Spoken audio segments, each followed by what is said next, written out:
Peut-on laver les fraises? Les livres de cuisine nous mettent en garde. Il ne faudrait pas laver les fraises sans quoi leur goût disparaîtrait. Ne pas laver les fraises, mais alors comment faire pour qu'elles soient propres? Les brosser?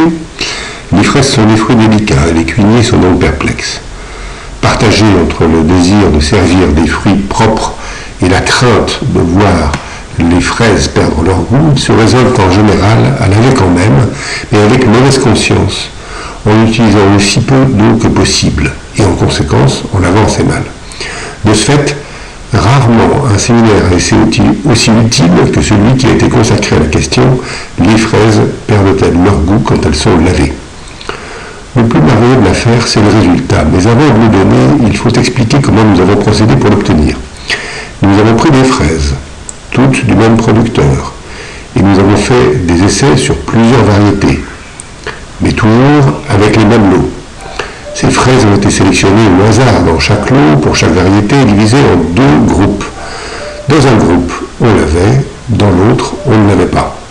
Puis, nous avons organisé un test triangulaire. En pratique, cela signifie que l'on donnait à des dégustateurs dont les yeux étaient bandés 3 fraises. Soit 2 fraises lavées et une fraise non lavée, soit 2 fraises non lavées et une fraise lavée, le tout au hasard.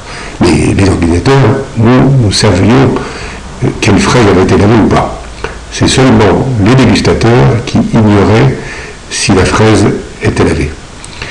Ces dégustateurs devaient répondre à une unique question. Quelles sont les 2 fraises identiques parmi les 3? La première et la deuxième, ou la deuxième et la troisième, ou la première et la troisième? Ainsi, par ce test triangulaire, nous avons vu si les dégustateurs étaient capables de reconnaître une différence, pas plus.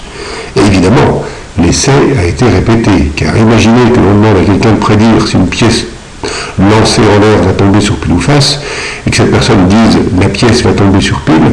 Imaginez que par hasard la pièce tombe effectivement sur pile. Aurait-on conclu que la personne savait prédire le résultat du lancer? Non.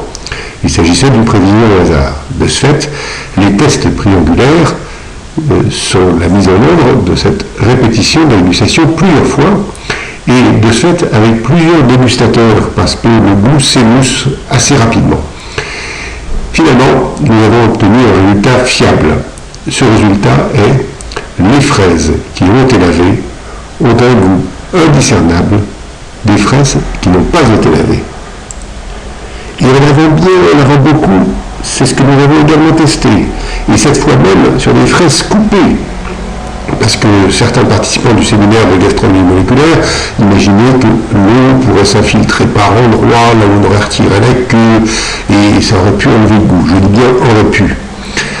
Dans nos expériences, le trempage a donc été très long, plusieurs minutes, et nous avons de nouveau organisé un test triangulaire. Cette fois, nous avons observé que des fraises lavées, trempées dans l'eau pendant longtemps, restaient indiscernables de fraises qui n'avaient pas été lavées. Il n'y a donc aucune mauvaise conscience à avoir quand on lave les fraises. Ne vous en faites pas, elles ne perdront pas leur goût.